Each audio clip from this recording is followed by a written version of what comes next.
ஸ்ரீ குருப்யோ நமக.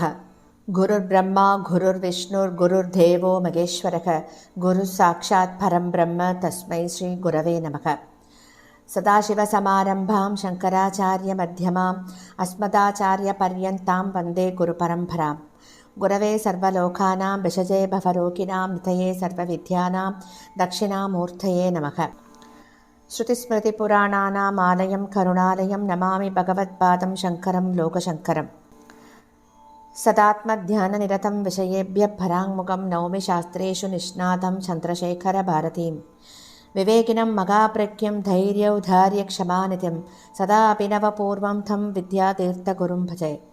भारतीकरुणापात्रं भारतीपदभूषणं भारतीपदमारूढं भारतीतीर्थमाश्रये. विद्याविनयसम्पन्नं वेदरागं विवेकिनं वन्दे वेदान्ततत्त्वज्ञं विदुशेखरभारतीम्. அனைத்து பெரியோர்களுக்கும் நீலாயதாட்சி குமாரின் நமஸ்காரங்கள். பிரதி குருவாரம் நாம நடமாடும் சாரதாம்பாலான நம்முடைய பிரத்யக்ஷ பகவான் ஜகத்குரு ஸ்ரீ ஸ்ரீ ஸ்ரீ பாரதி தீர்த்த மகாசுவாமிகளின் சத் சரித்திரத்தை கேட்டுக்கொண்டிருக்கிறோம். போன வாரத்தின் தொடர்ச்சியை தொடர்ந்து கேட்கப் போகின்றோம். 17வது வாரமாக ஒரு சிஷ்யன் தன்னுடைய குருவை பின்பற்றித்தான் நடக்க வேண்டும் என்கின்ற சாஸ்திர வாக்கியத்திற்கு ஏற்ப ரொம்ப ஸ்ரத்தையுடன் சிஷ்ய சுவாமிகள் நடந்துட்டு வரார் அப்படிங்கிறத கேட்டோம். அது மட்டும் இல்லாம அவர்கள் இருவரும் உபயோகப்படுத்திய சொற்களில் இருந்த ஒற்றுமை கூட பார்த்து மக்கள்லாம் வியந்து போறா அப்படிங்கிறத பத்தி போன வாரம் கேட்டிருந்தோம். அதை தான் இப்ப நம்ம கேட்க போறோம். அதாவது ஒரு சமயம் பத்திரிகை நிருபர்கள் சில பேர் ஜெகத்குருவையும் சிஷ்ய சுவாமிகளையும் தனித்தனியா பேட்டி எடுக்கிறா. தனித்தனியா அவர்களுடைய பேட்டி முடிஞ்சதுக்கு அப்புறமா அவர்கள் எல்லோரும் கூடி பேசியது என்னன்னா,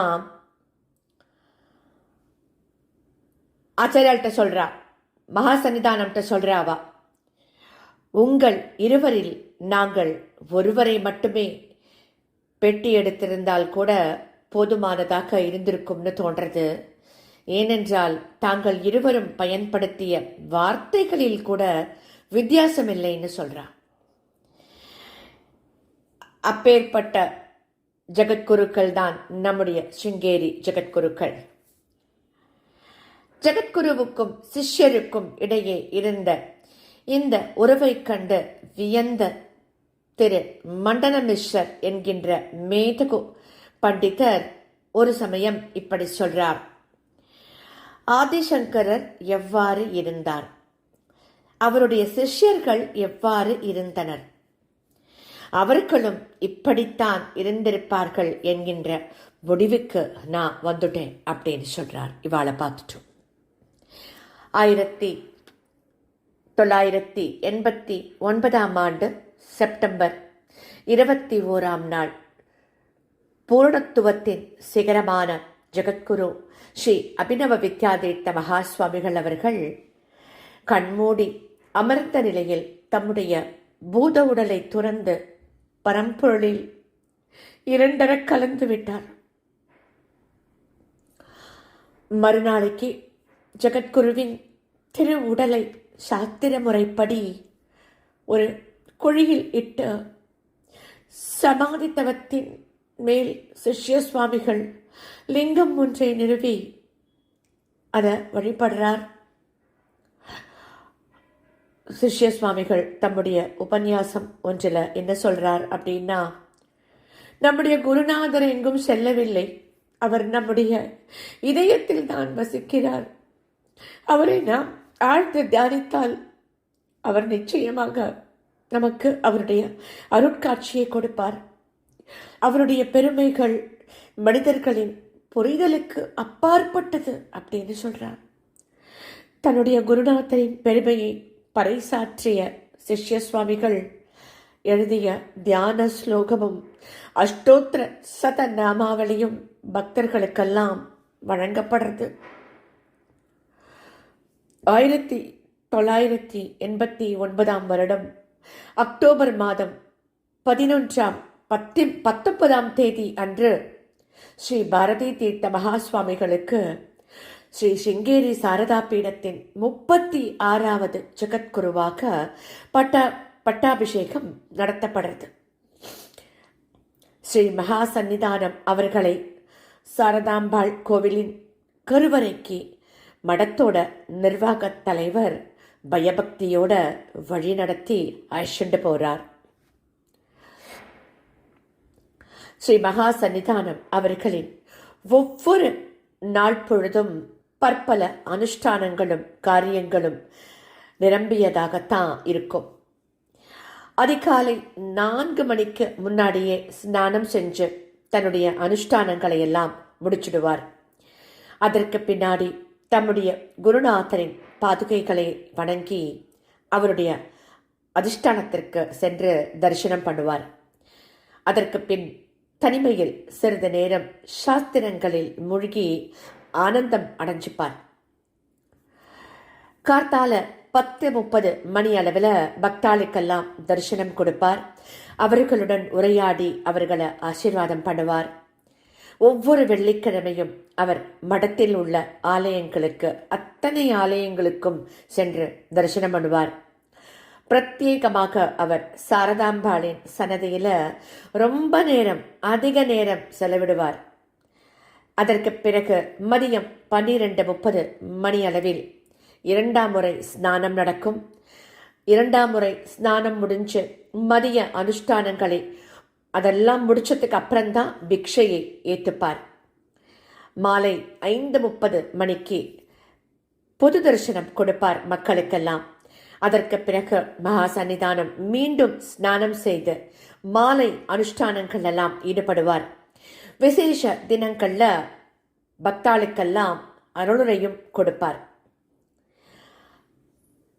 மாலை 4 மணி அளவில் ஆச்சாரியால் பக்தர்களின் கடிதங்களுக்கெல்லாம் பதில் கொடுப்பார். அதற்கு பின்னாடி மடத்தின் நிர்வாகம் சம்பந்தமான விஷயங்கள்ல தேவைக்கேற்ப ஈடுபடுவார். இரவு 8:30 மணி அளவில் சந்திரமௌலீஸ்வரர் பூஜையை நிகழ்த்துவார். ஒவ்வொரு வெள்ளிக்கிழமையும் ஸ்ரீசக்கர பூஜையும் நடக்கும். அதன் பிறகு சிறிது நேரம் சாஸ்திர நூல்களை எல்லாம் ஆராய்ந்த பின்னாடி 11 மணிக்கு மேல உறங்கச் செல்வார். இதுதான் ஆச்சாரியாலோட தினசரி நிகழ்வுகள். ஜகத்குரு ஸ்ரீ பாரதி தீர்த்த மகா சுவாமிகள் சாஸ்திரங்களில் இணையற்ற விற்பனராக அனைவராலும் மதிக்கப்படுகிறார் அப்படிங்கிறது எல்லாருக்குமே நமக்கு தெரியும். சாஸ்திரங்களில் இணையற்ற விற்பனராக எல்லோராலும் ஸ்ரீ மகா சந்நிதானம் மதிக்கப்படுகிறார் இல்லையா? ஒவ்வொரு வருடமும் சிங்கேரியில் நிகழும் இந்தியா முழுவதில் இருந்தும் பண்டிதாள்லாம் கலந்து கொள்ளும் மகா கணபதி வாக்கியார்த்த வித்வத்சபைக்கு அவர் தலைமை ஏற்று அதில் நடைபெறும் விவாதங்களுக்கு நடுவராகவும் இருப்பார். ஸ்ரீ மகா சன்னிதானத்தின் பாண்டித்யம் பண்டிதர்களை எப்பொழுதுமே வியப்பில ஆழ்த்திடும். ஒரு சமயம் இப்படித்தான் புகழ்பெற்ற சமகால பண்டிதர் ஒருவர் இப்படி சொல்றார். என்னன்னா, என்னுடைய அனுபவத்தின்படி ஸ்ரீ மகா சன்னிதானம் அவர்கள் ஞானத்தின் தேவியான சரஸ்வதியின் அவதாரம்னு சொல்றார். அனைத்தும் அறிந்த சர்வஜர் அவர் அப்படின்னு அவர் சொல்றார். ஸ்ரீ மகா சன்னிதானம் அவர்கள் தாம் நாள் முழுவதும் ஓய்வின்றி செயல்களில் ஈடுபட்டிருந்தாலும் மிகுந்த பரிசிரமம் மேற்கொண்டு புராதனமான மற்றும் இதுவரை வெளியிடப்படாத பல சாத்திர ஓலைச்சுவடிகளை, அதாவது முக்கியமாக வேதாந்த நூல்களை ஆராய்ந்து அவற்றில் பிழை நீக்கமெல்லாம் சென்று மடத்தின் ஆராய்ச்சி மையத்தின் மூலமாக அவற்றை எல்லாம் வெளியிடுவார். ஸ்ரீ மகா சன்னிதானம் தம்முடைய குருநாதரின் மீது இயற்றிய ஸ்தோத்திரங்களை தவிர பல பக்தி ததும்பும் இலக்கிய நயமுடைய ஸ்தோத்திரங்களை முந்தைய ஜகத்குருக்கள் மற்றும் சுவாமிகள் மேல சுவாமிகள்னா கடவுள்கள் மேல இயற்றியிருக்கார். நம்முடைய மகா சன்னிதானம் அவர்கள் ஒரு பன்மொழி வித்தகர் அப்படின்னு தான் சொல்லணும். மிகச் சரளமாக தூய சமஸ்கிருதம், கன்னடம், தெலுங்கு, தமிழ் மற்றும் ஹிந்தி மொழிகளில் அருளுரை கொடுப்பார். அவரது அருளுரைகள் ரொம்பவும் தெளிவாக, கருத்தாழம் மற்றும் நேர்த்திமிக்கதாக இருக்கும்.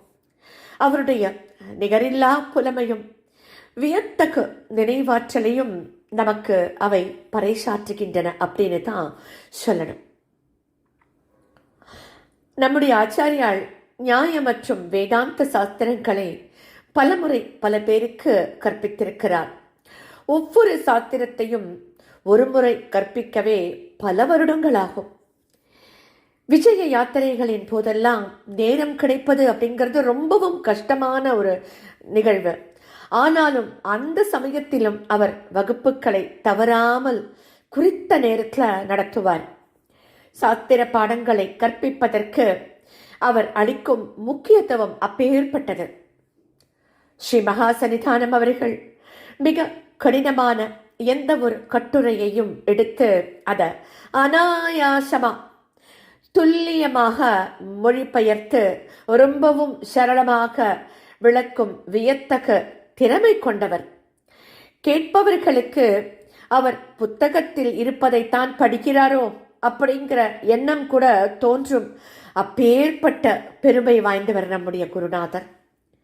அவர் தத்துவ விஷயங்களை அவற்றின் நுட்பங்களோடு பண்டிதர்களுக்கும் அதே சமயம் ரொம்பவும் எளிமையாக அவற்றுடைய சாரம் பிறழா வண்ணம் சாமானியர்களுக்கும் எடுத்து சொல்லுவார். ஒரு சமயம் பக்தர் ஒருவர் கேட்கிறார், மகா சுவாமிகளே, இறைவன் பாரபட்சம் மிக்கவனோ அல்லது கொடியவனோ? ஏனென்றால் சிலவாளுக்கு துன்பத்தையும் வேறு சிலவாளுக்கு இன்பத்தையும் வழங்குகிறானே அப்படின்னு கேட்கிறார். அதற்கு ஆச்சாரியால் என்ன பதில் சொல்ல போறா அப்படிங்கிறத நாம அடுத்த வாரம் கேட்டு தெரிஞ்சுக்கலாம். ஸ்ரீ சத்குரு பாகி பாகி. ஸ்ரீ சத்குருநாதா சரணம் சரணம் சரணம் சரணம்.